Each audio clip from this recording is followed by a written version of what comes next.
the way. It's great to be here. It's a really important, I think, moment in procurement and in the terms of the NHS in London. This is there are people like yourselves in perhaps slightly smaller groups all over the country, thinking about the kinds of things you're going to be thinking about today, working out how to do it. We need to connect you all together. We need a kind of a torrent of enthusiasm for this kind of work, because it is, as I will explain in a minute, critical to the success of the NHS going forward. In the work, which is, it is perfectly possible to improve quality and reduce cost. Perfectly possible. Indeed, in lots of ways, intuitively, if you think about it, it has to be right that where there is waste and where you have to go round again doing things you'd originally done, that there is the opportunity both to improve quality and reduce cost. Now, that is not no guarantee. So this idea about measuring quality by the amount of money you spend on it, we have to turn on our heads. And most of the economy, most of the world completely understand that. But for us to get it into our heads in the NHS is taking a lot of time. But it's really, really important as we go forward. And there are costs simultaneously. So quality, a critical part, I think, in all of our heads about procurement. And if we get in our heads in procurement, all we're about is saving money, then I think we'll lose a really important part of the drive for better procurement. Well, if you think about the argument that's going on in South London at the moment around Lewisham Hospital, the savings from the closure of A&E at Lewisham is just over £10 million. You've already saved 8 times that amount across London as a whole. And this issue around the greater savings, the greater resource we can get out of procurement, the less we have to deal with other issues is really important as we go forward. Every 10,000 that we save in procurement is another member of staff or whatever. So all of those things are really critical in terms of the kinds of decisions that we make. And if you think about boards, NHS boards, and the amount of time they spend on some things, which give them a relatively small return, compared with the kinds of things that you're talking about, you see that there's something in terms of the balance of the way we're thinking about things that isn't quite in the right place. So, and some of the biggest arguments and rows I can remember was when we did things to the clinicians as opposed to worked with them, whether it be on procurement or anything else, and getting clinicians engaged and working on procurement to think about not only about how you can save money, but how you can get the best, most appropriate things into the system, how we can get the best available to all our patients as rapidly as possible, is a critical part of the way in which we engage and work with clinicians as we go forward. It's only probably in the last 4 or 5 years that I've really become attuned to the kind of how opaque this world is. Almost every chief executive I would go and see could tell me how they had the most fantastic procurement arrangements in the world, and look how they were getting a better deal on the various things than other people. You meet them as you go around, and it was based on nothing. It was based on little knowledge, little understanding, absolutely no coding system that underpinned it, no mechanisms to make sure that we could properly benchmark ourselves. In a sense, the NHS allowed the suppliers to run rings around us as we thought we got good deals when actually we hadn't. And if you look at the variation in price that we're paying across the NHS, it is absolutely remarkable and indefensible if you think about the important role we have of stewarding public money. So I don't know whether you've calculated how much money and resource the NHS spends on training and educating and supporting procurement professionals. I asked for the information when we went to the Public Accounts Committee, and there were so many decimal points attached to it that we couldn't it was kind of the Higgs boson. It was so tiny that you couldn't you couldn't see it. An extraordinary position, I think, if you think about the scale of the challenge and the contribution that procurement professionals can play in that so collaboratively. One of the things that I would say, great leaders don't walk around the boundaries of their organisations inspecting their ramparts. They look beyond the walls of their organisations and work in partnership with people across a system. In a sense, it is part of getting the NHS ticket to work together to improve procurement for all of our patients. We're thinking at a national level about what incentives, if any, we need to put into this to make it a reality. But underpinning it all is the kind of understanding that leaders have to make sure that they work collaboratively. In that way, you can improve procurement. In that way, you can make sure that we can deliver the kinds of efficiency gains and quality improvements that we need. And in that way, we can ensure that we have a sustainable NHS, free at the point of use, universally available for all our patients going forward into the future. Thank you.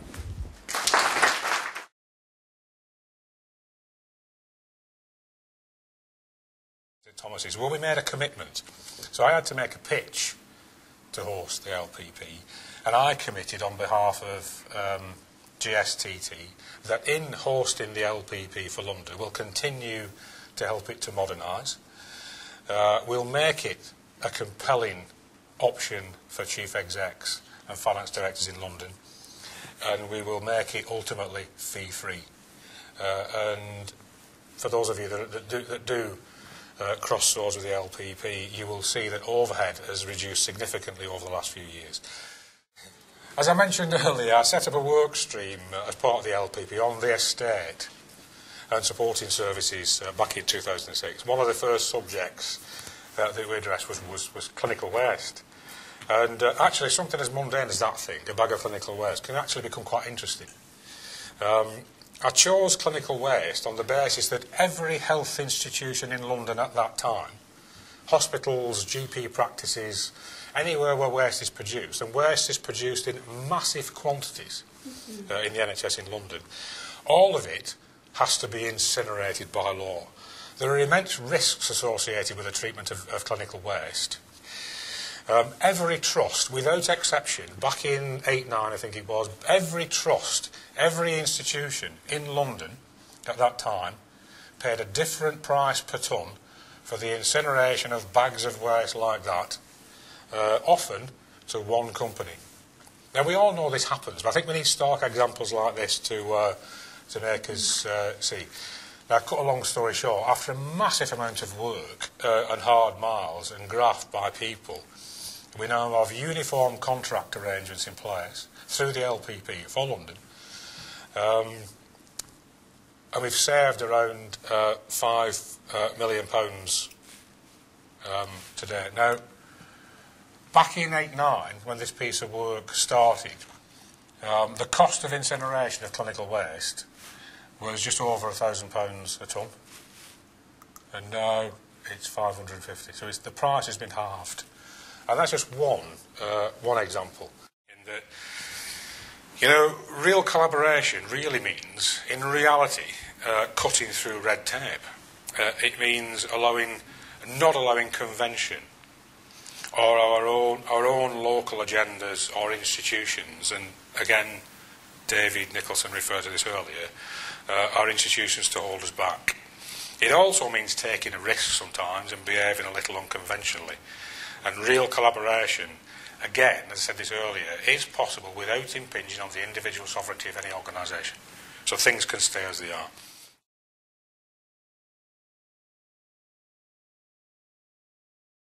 We've already heard today about the size of the influence expenditure, and whether it's 6 billion or 7 billion, it's big.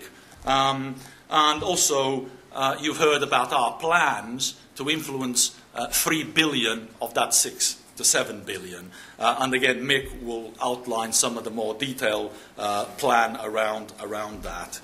Now, again, I suggest that any organisation on its own will not be able to scale up the opportunity of that 6 to 7 billion. So LPP is best placed to harness that collaboration and take that business to market and leverage its potential.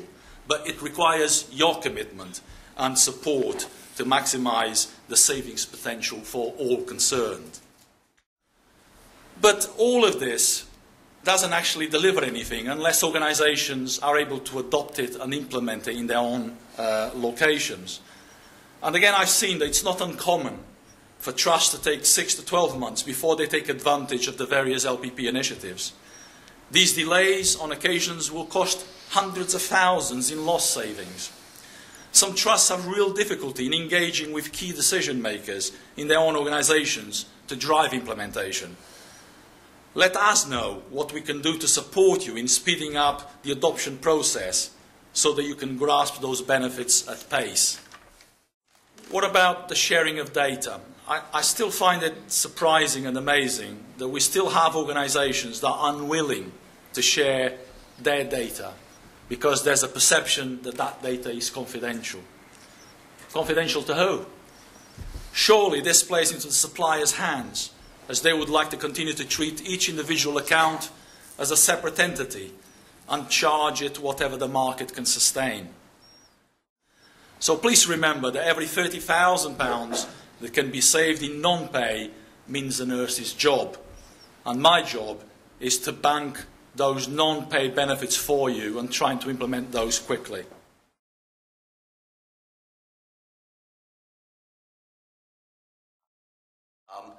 Raising Our Game, a hugely influential paper. Hopefully you've all read it. If you haven't read it, certainly if you're a procurement professional, you should go away and read that. It talks an awful lot about what Sir David was talking about earlier on. A recognition that LPP needs to be investing and focusing on key NHS spend areas by the NHS for the NHS.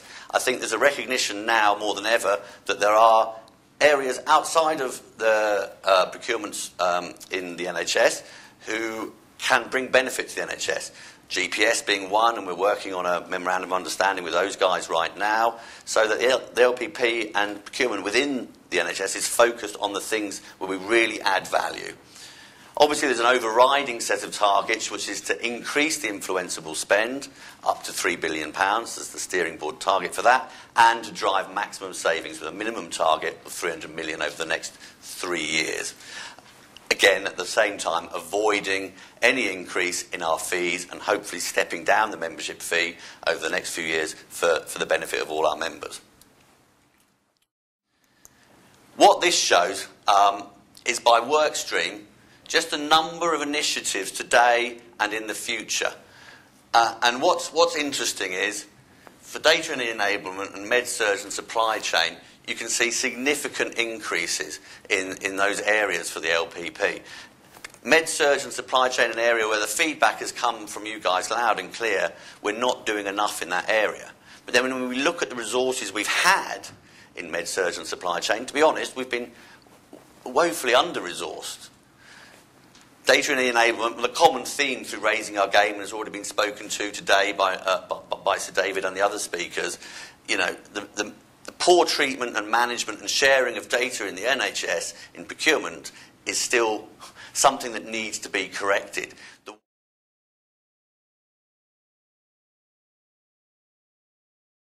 We're looking at our fiscal cliff of 5% quip for the foreseeable future.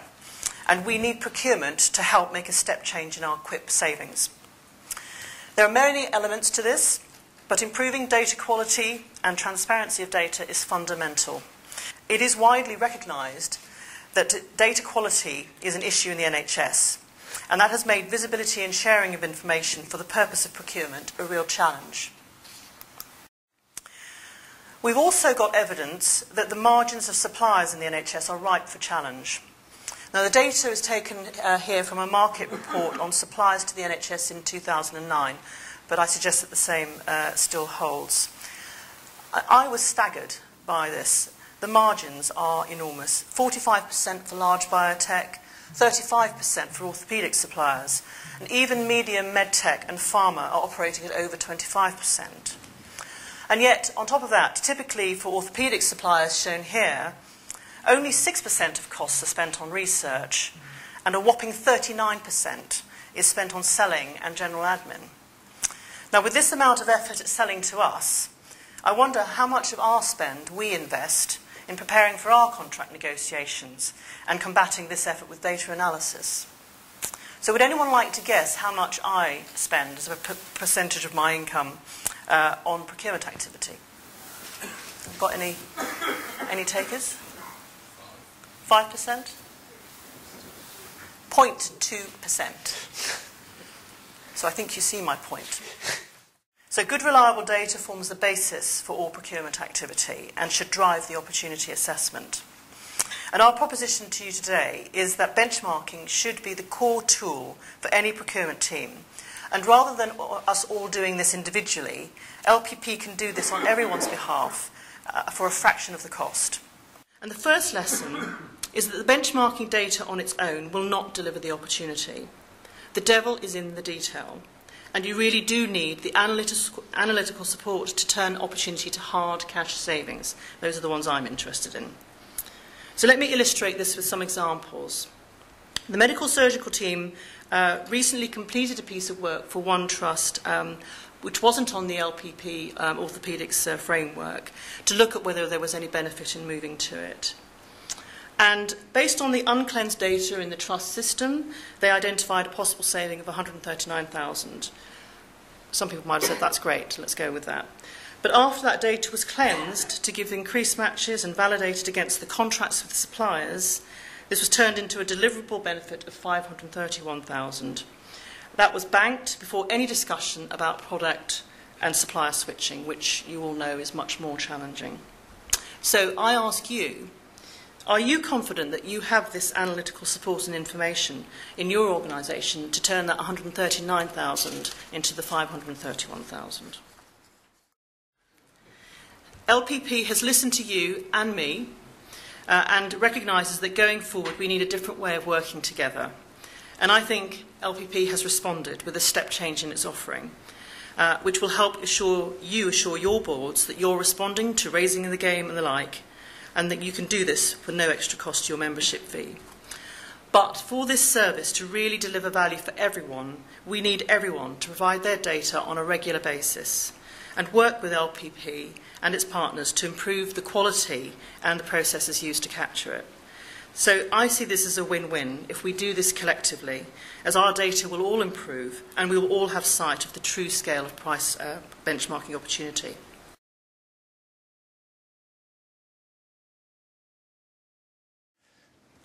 I came to be medical director of Barts London, now Barts Health, about 3 years ago. And the reason I came was because I was passionate about the mission. In the east of London, these are the new buildings you can see at Barts and at the Royal London Hospital. We work at Newham and Whipps Cross as well. But in our part of the world, people die 2 years earlier on average, and they die up to 40 years earlier if they're a street drinker. And that's not good enough. And actually, procurement is one of the means by which I will, hopefully with my colleagues, close that gap. And that's why it's important to me. It does make me get out of bed in the morning.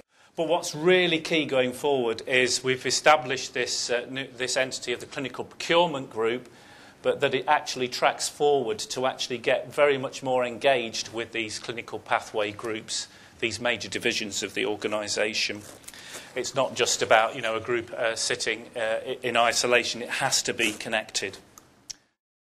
What we've done since the original establishment of the Clinical Procurement Group is to call it the Clinical Innovation Development and Procurement Group, and we're pulling in innovation development again into this group as well, echoing some of the things that David was talking about earlier.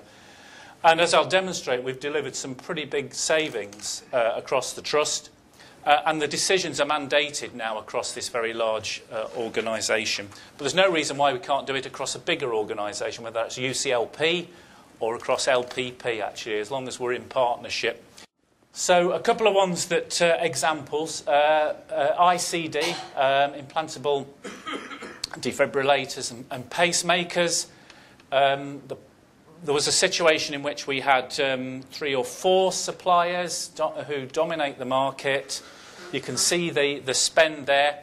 And the proposition was that to manage the risk of a recall, we had to keep a high number of suppliers.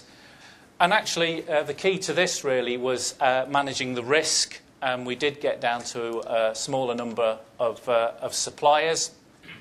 And in fact, what's happened now, having put that grit in the oyster, is the clinicians are now starting to take up the challenge themselves. In the latest procurement round, they have agreed to come down to the 2 suppliers with very, very substantial savings, as you can see there, over £1 million of savings that we're getting. And I'm confident that the patients are as safe as they were previously.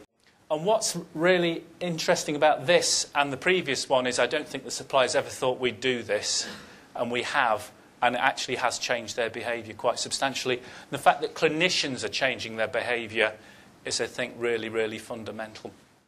I'm a great believer that we're all in it together, whether you're a doctor or a nurse, a procurement specialist, a porter, we're all there to actually save those 2 life years or 40 life years in one way or another. And I've learned so much from the procurement team in the time I've been doing this. I'm a much better medical director as a result of it. And I can support my clinical colleagues as well to become better clinical directors and leaders within the organisation.